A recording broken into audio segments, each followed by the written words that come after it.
Boa noite, irmãos. Que o Senhor nos abençoe nesta oportunidade que mais uma vez Ele nos concede de estarmos aqui reunidos no nome do Senhor para divulgar o Santo Evangelho de nosso Senhor e Salvador Jesus Cristo. Temos esse privilégio dado por Deus a nós, aqueles que cremos no Senhor Jesus. É um grande privilégio e também uma grande responsabilidade que nós temos de anunciar a palavra de Deus. Nós vamos estar lendo em Gênesis capítulo 1,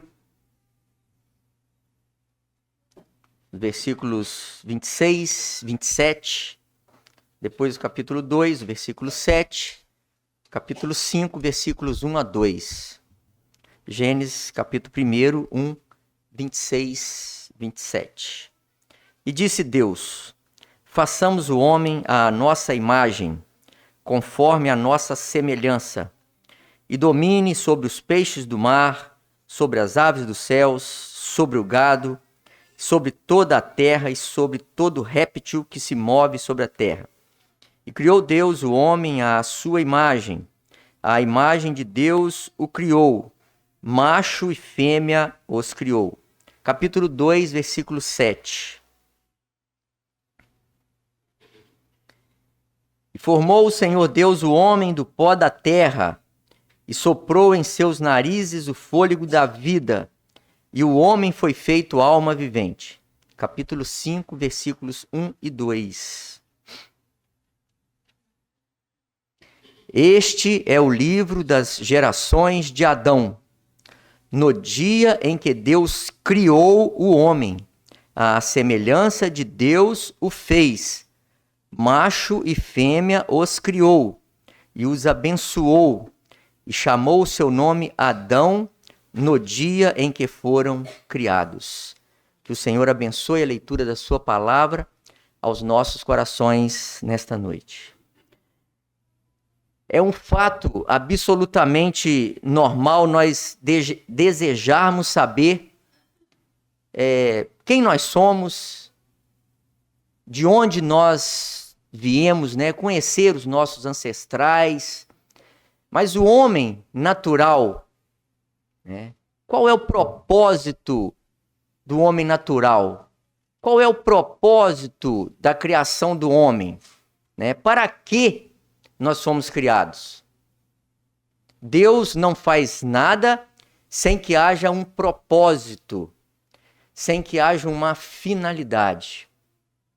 Então, eu estive lendo esses versículos e com a ajuda de comentarista, nós podemos pensar: por que eu fui criado?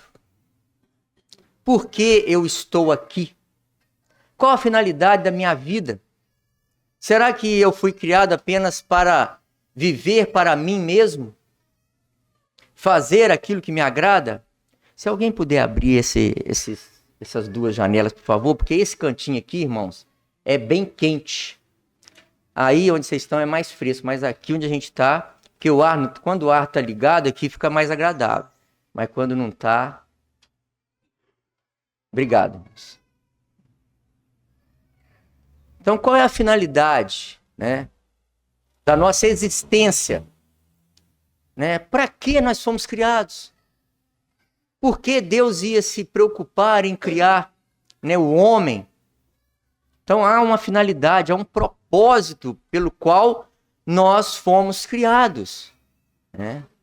E a finalidade desse propósito é para louvor e para a honra da glória de Deus.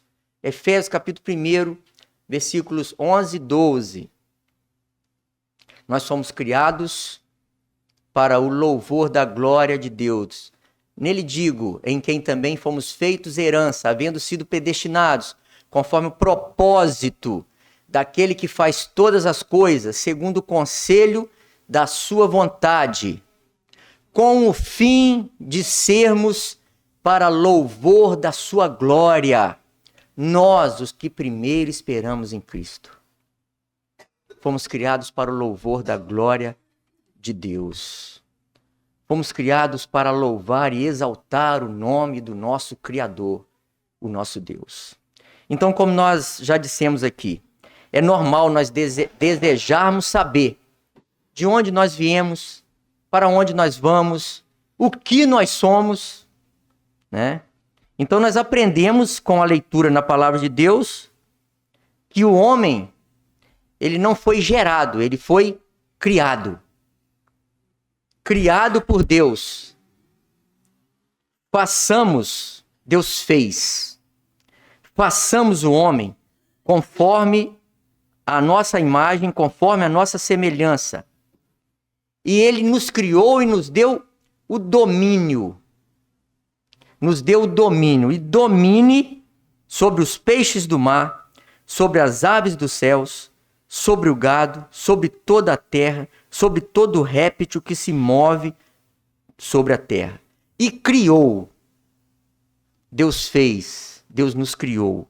E criou Deus o homem à sua imagem, a imagem de Deus o criou. Macho e fêmea os criou. Então, na prática, o que nós somos, de onde nós viemos, está respondido aqui. Criaturas de Deus. Criados por Deus. Então, o homem é uma criatura de Deus. Ué, mas não é filho de Deus? Nós vamos chegar lá. Você quer se tornar um filho de Deus? Nós vamos chegar lá. Mas você é uma criatura de Deus. Deus criou o homem. Deus formou o homem do pó da terra. Ele moldou com as suas mãos de poder, de graça e misericórdia. E formou o homem do pó da terra. Então você é uma criatura de Deus. Nós somos criaturas de Deus. Deus não gerou o homem, mas Deus criou o homem. Observamos as palavras: façamos, criou, formou. Então este fato é importante no sentido de demonstrar que o homem não é um filho gerado de Deus, é uma criatura de Deus. É uma criatura de Deus. Mas existe um propósito pelo qual Deus criou o homem. O homem foi criado por Deus segundo a sua imagem e segundo a sua semelhança. Ou seja, quando foi criado, o homem foi criado na perfeição divina, com a centelha divina, a imagem e semelhança de Deus. Então, o que isso significa? Significa principalmente que é um ser pessoal. Cada um de nós tem as suas pessoalidades. Racional. Nós pensamos, agimos, tomamos decisões, raciocinamos. E moral. Quando algo de diferente da normalidade acontece, nós logo, opa, isso aqui não está certo. Tem algo que não está certo aqui. Então, isso é a moral. Então, existe uma moral na vida do homem. Mesmo aquele que não tem o mínimo compromisso com Deus, que não se interessa pelas coisas de Deus, existe algo que fala na sua consciência: isso está errado. Isso não é certo. Isso está contra algum tipo de princípio. E que tipo de princípio é esse? É a centelha divina que está no homem. Porque fomos criados pelo Senhor. Então o homem possui esses elementos de sua personalidade, semelhantes aos da pessoa de Deus, que nos criou. O pensamento, Gênesis 2, capítulo 2, 19 e 20, versículo 19 e 20. 2, 19 e 20. Havendo, pois, o Senhor Deus formado da terra todo animal do campo e toda ave dos céus, os trouxe a Adão para este ver como lhes chamaria. E tudo que Adão chamou a toda alma vivente, isso foi o seu nome. E Adão pôs os nomes a todo gado e às aves dos céus e a todo animal do campo. Mas para o homem não se achava adjutora que estivesse como diante dele. Observamos aqui, olha só, como Adão era inteligente. Então o homem já foi criado e dotado de inteligência dada por Deus. Pensamento. Ele olhava ali o boi, né? O elefante, o leão, né? O tigre. É interessante. como o Senhor, né, dotou o homem, já criou o homem, não é igual a gente vê que o homem foi evoluindo. É lógico que as tecnologias, né, à medida do passar do tempo, eles foram inventando coisas, criando coisas, né? Mas o homem foi criado, não como nós vemos e tentam passar, o homem das cavernas, que não sabia nada, que nem... Não é bem assim. O homem foi criado na perfeição e segundo a semelhança do Senhor, a sua imagem e a sua semelhança. O sentimento, Gênesis 3, versículo 6, sentimento. Olha só, isso aqui é só para dar exemplo. E vendo a mulher que aquela árvore era boa para se comer e agradável aos olhos e árvore desejável para dar entendimento, tomou do seu fruto e comeu, e deu também a seu marido, e ele comeu com ela. Então, sentimento, desejo, né? Tem vontade. E na vontade, agora só passa o versículo 7, desse mesmo capítulo 3 ao versículo 7. Então, depois que Eva comeu, né? Ela teve aquele sentimento, aquele desejo, aquela vontade, foram abertos os olhos de ambos e conheceram que estavam nus. Cozeram folha de figueira e fizeram para si aventais. Tinham sentimento, tinham vontade. Então possui uma natureza moral, como nós falamos aqui, bastante evidentes nas páginas da palavra do Senhor. Então, ser criado à imagem de Deus significa ser dotado de faculdades de raciocinar, expressar emoções, agir de forma voluntária e particular, cada um de nós com as suas particularidades, né? Os nossos defeitos, virtudes, cada um de nós com suas virtudes, os seus defeitos, né? Então indica a capacidade que o homem tem de manter a íntima comunhão com o seu Criador. Tendo tudo isso, e essa centelha divina que existe em cada criatura humana, a necessidade de manter uma comunhão com o seu Criador, como Adão e Eva tinham no princípio. Eles tinham uma comunhão íntima com o Senhor todos os dias, pela viração do dia, à tardezinha o Senhor vinha, conversava com eles, intimidade com eles. O Senhor Deus tinha um relacionamento e eles tinham um relacionamento íntimo, comunhão com Deus. Então o que acontece? Nós lemos ali, capítulo 3, versículos 6 e 7. O que acontece? Ao pecar, o homem perdeu essa semelhança moral, que era a sua impecabilidade, ou seja, o homem tinha sido criado na inocência, aquela dispensação da inocência. O homem foi criado na dispensação da inocência, estava ali, não conhecia o pecado, porque ainda não havia desobedecido à palavra de Deus. Mas ele, de forma voluntária, olha só, isso é voluntário, porque o homem tem o livre arbítrio, o poder de escolha. Então é voluntário. Então, de forma voluntária, o que acontece? O homem desobedece a uma ordenança dada por Deus.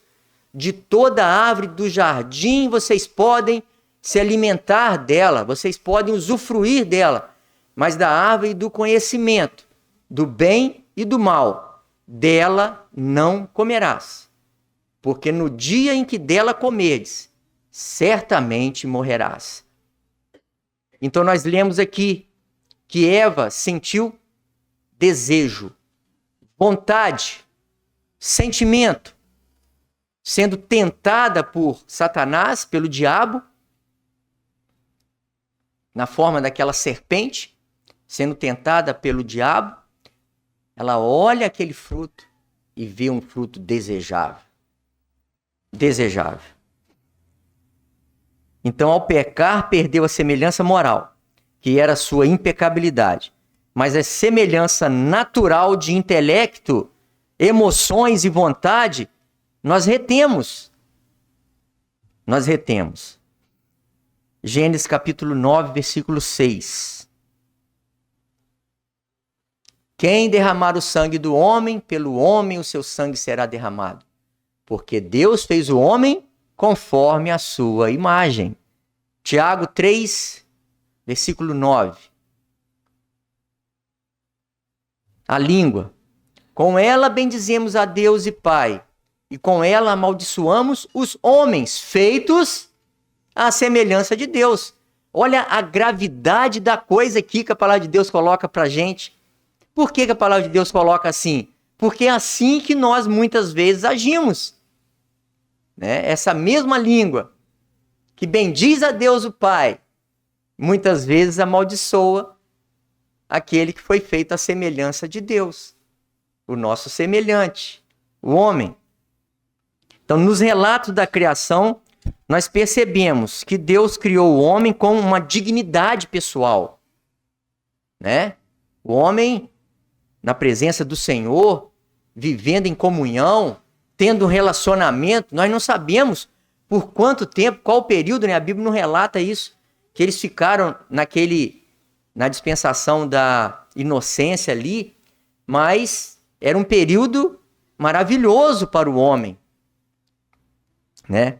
Então a origem dele, a nossa origem é divina, não é um resultado de um processo ou de uma evolução natural, como muitos tentam passar.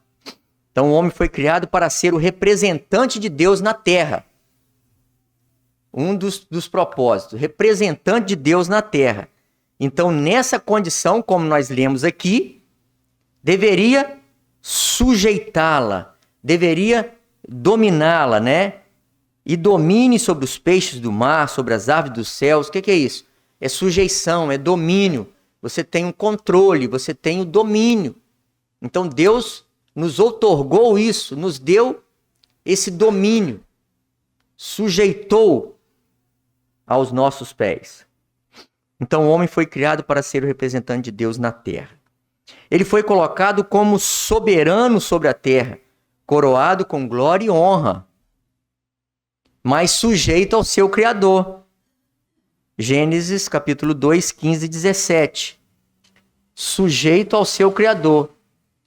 E ele mostrou essa sujeição que nós teríamos que ter. Ó.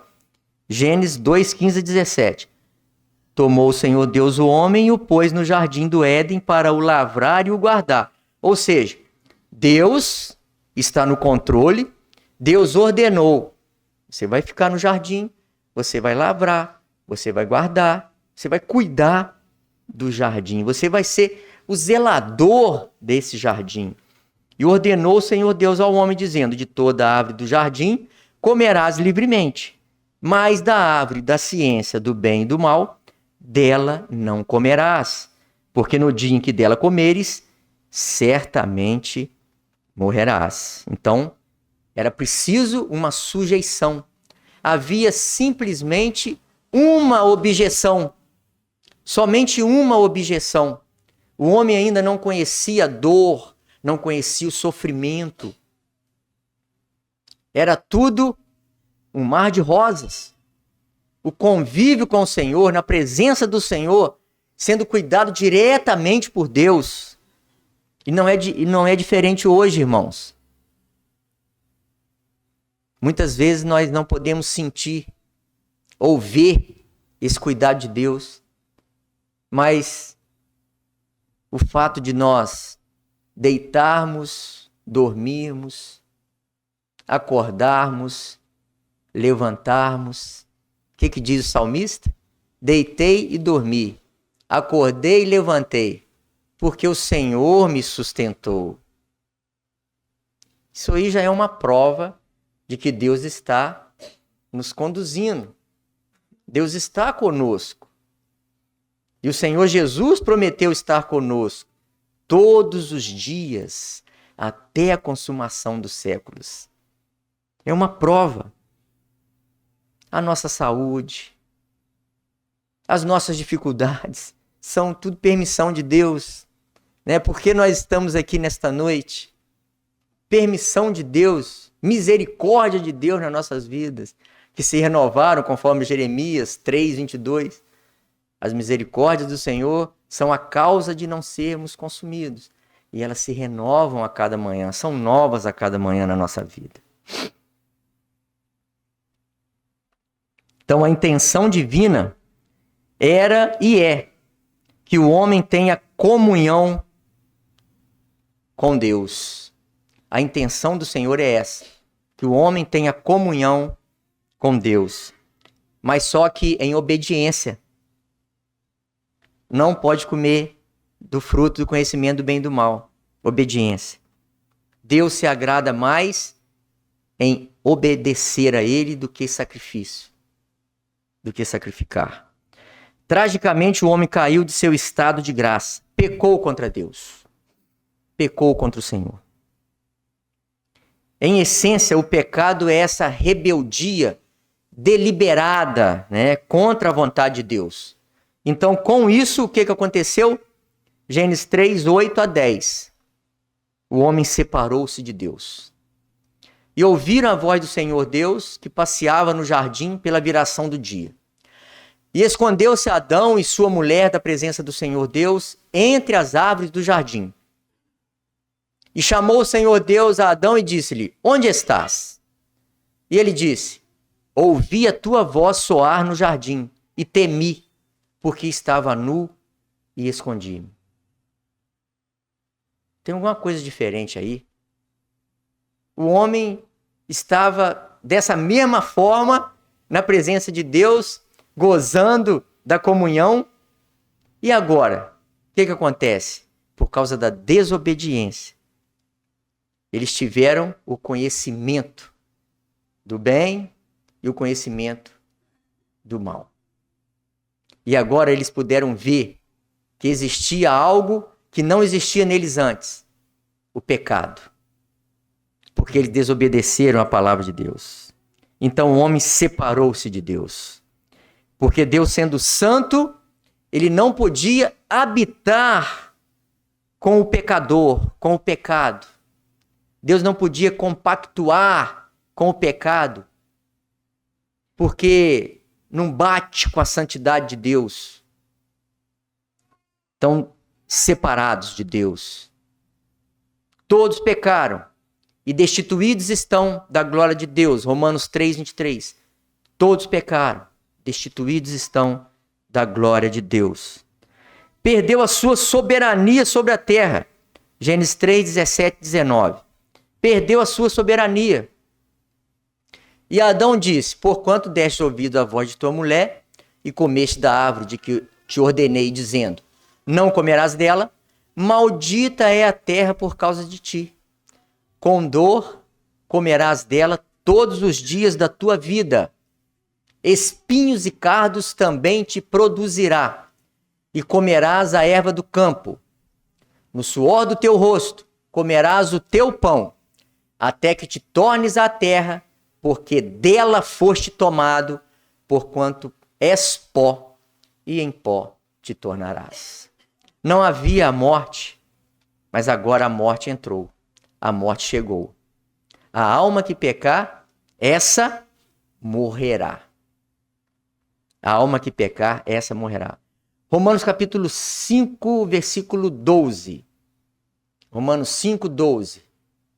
Pelo que, como por um homem entrou o pecado no mundo, e pelo pecado a morte, assim também a morte passou a todos os homens.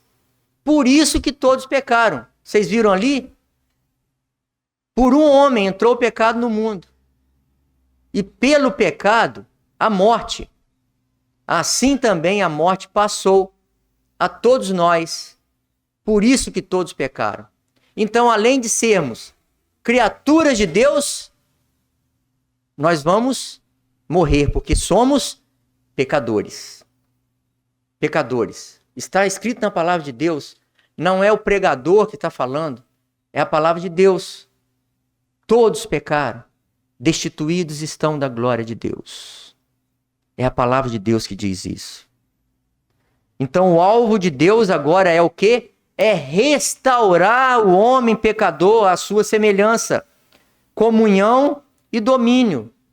Então agora o alvo de Deus, depois que o homem peca, qual é o alvo do Senhor? Restaurar. Buscar esse homem que se separou dele de forma voluntária, porque é o livre-arbítrio. Se separou voluntariamente. Quis se separar, foi voluntário. Desobedeceu a palavra de Deus. Então agora Deus trabalha para nos restaurar, para que a gente possa voltar a ter aquela comunhão que havíamos perdido com Ele. Agora Ele quer nos restaurar, Ele quer nos reconciliar com Ele.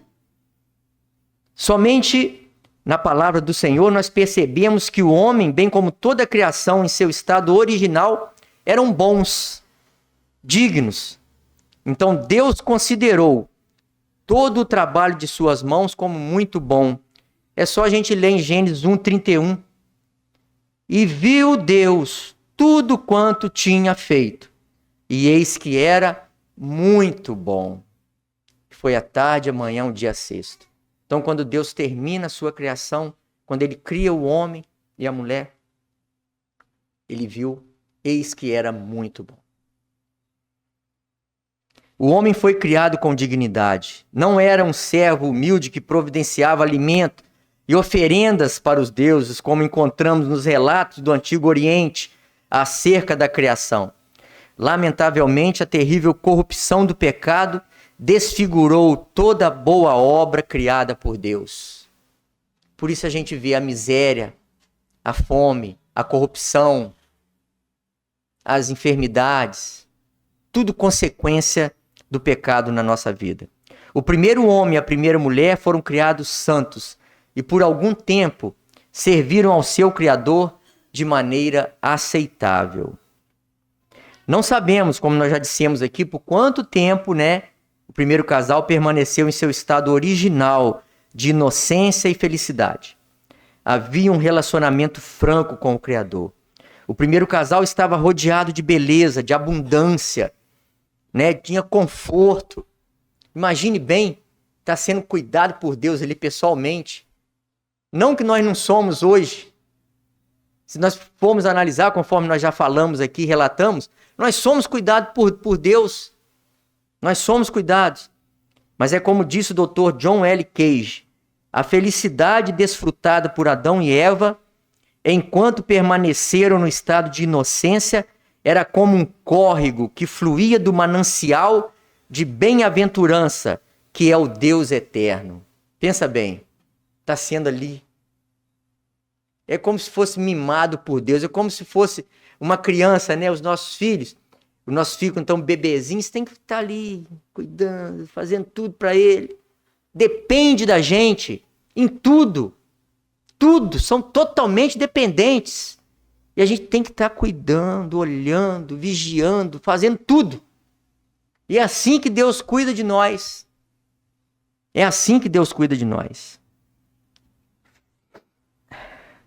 Então o homem foi criado para glorificar a Deus e lhe dar alegria, para glorificar, para louvor da sua glória, conforme nós lemos em Efésios capítulo 1.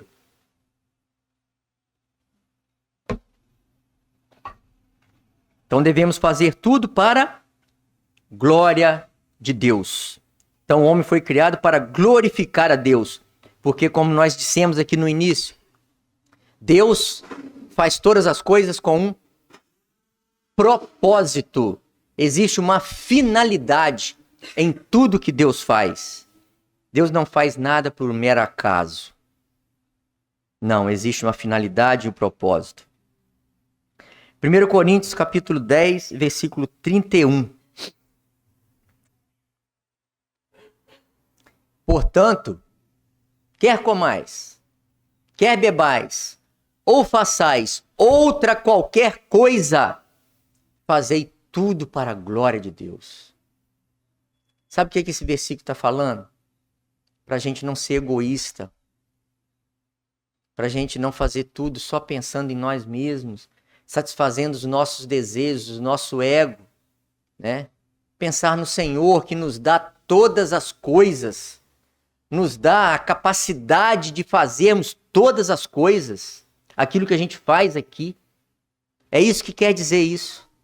Nós devemos fazer tudo, então, sempre louvando, glorificando ao Senhor, dando reconhecimento ao Senhor, aquele que é merecedor do nosso reconhecimento, da nossa glória, do nosso louvor, da nossa adoração.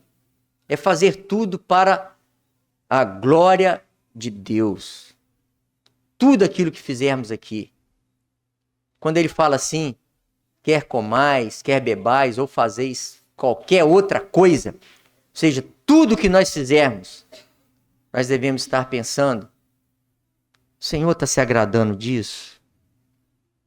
Será que o Senhor está se agradando do que eu estou fazendo? Será que isso que eu estou fazendo vai agradar ao Senhor? É para a glória de Deus que eu estou fazendo ou é para a minha satisfação própria? Para satisfazer os meus desejos pessoais, carnais. Né? As Escrituras afirmam que fomos criados para glorificar a Deus. Isto dá a dimensão da nossa importância para o próprio Deus.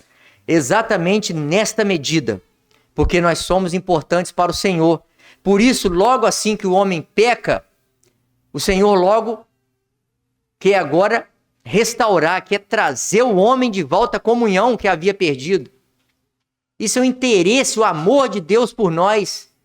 Está relatado lá em João, capítulo 3, versículo 16.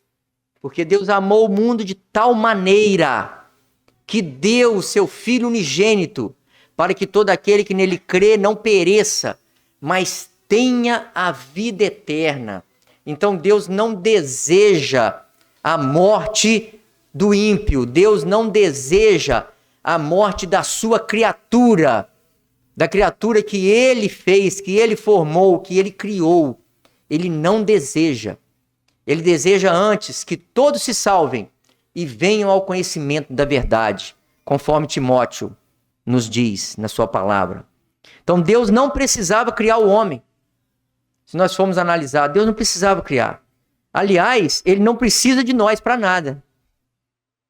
Mas ele nos ama. É uma coisa que a gente muitas vezes não entende, mas ele nos ama. Nos criou para a sua glória, própria glória. Sendo assim, a razão de nossa existência é o quê? Glorificá-lo. Qual é a razão da sua existência? Qual é a razão da minha existência? Glorificar a Deus.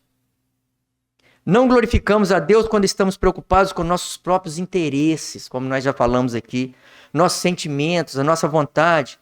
Eva, antes da queda, viu que a árvore era boa para se comer, agradável aos olhos e árvore desejável para dar entendimento. Seu coração se ocupou mais consigo mesmo do que com Deus. Naquele momento ela queria satisfazer os seus desejos. Pensou mais em seu proveito e seu benefício pessoal. Essa árvore vai me dar entendimento, vai me dar conhecimento. Essa árvore é agradável, essa árvore é boa. Não pensou na palavra de Deus, né? Em seu benefício pessoal do que em glorificar a Deus através da obediência. O homem só é realmente feliz quando encontra prazer e alegria em um relacionamento íntimo e verdadeiro com Deus, o seu Criador. Você vê por que a gente vê tanta coisa no mundo. Pessoas abastadas, pessoas milionárias que não são felizes porque não tem esse relacionamento íntimo com Deus, não tem esse relacionamento verdadeiro e pessoal com o seu Criador. São infelizes, tem tudo aqui no mundo, mas não tem nada, porque não tem o Senhor habitando em seus corações. Tem tudo aqui nessa terra que o dinheiro pode comprar, mas não tem a verdadeira felicidade, a felicidade plena, que só é encontrada na pessoa e na obra de nosso Senhor Jesus Cristo, realizada na cruz do Calvário em nosso favor. Certa vez disse Jesus: eu vim para que tenham vida e a tenham em abundância. Davi diz a Deus: na tua presença há plenitude de alegria, Na tua destra, delícias perpetuamente. É Salmo 16, verso 11. A alegria está em conhecer a Deus e deleitar-se com a excelência de seu caráter. Estar na presença de Deus e desfrutar de sua comunhão é a bênção maior que podemos imaginar e almejar. Estar na presença de Deus e gozarmos da sua comunhão é a maior de todas as bênçãos e é a felicidade real e plena que você pode encontrar na sua vida. As demais coisas são passageiras, são felicidades que são momentâneas. Aquilo que o dinheiro pode comprar para você, ele vai te dar felicidade momentânea, mas o vazio dentro do seu coração vai continuar, porque você ainda não se relaciona com Deus da forma correta, que é primeiramente através de crer em Cristo Jesus como seu único e suficiente Salvador. Quando analisamos mais demoradamente o capítulo 1, que nós já lemos aqui, percebemos que a criação do homem e da mulher foi o clímax dos atos criativos de Deus. O esquema lógico dessa narrativa demonstra que Deus tinha um plano, o qual cumpriu integralmente. Jó declarou, Jó capítulo 42, verso 2. Jó 42, verso 2. Bem sei eu que tudo podes, e nenhum dos teus pensamentos pode ser impedido. Olha, Jó já sabia isso. Jó já sabia isso há mais de 2000 anos atrás.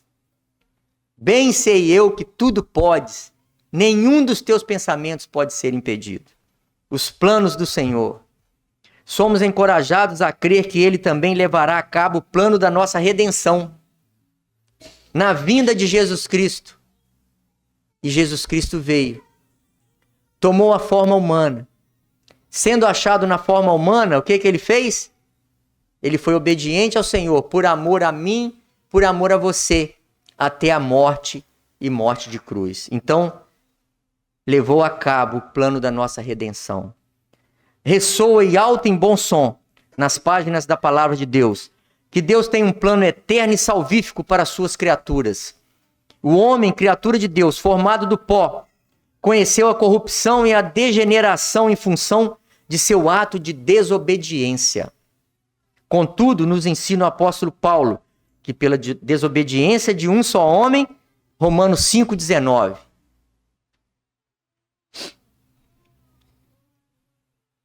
Porque, como pela desobediência de um só homem, muitos foram feitos pecadores. Assim, pela obediência de um, quem é esse um? Jesus. Muitos serão feitos justos. Muitos serão feitos justos. Todo aquele que crê será salvo.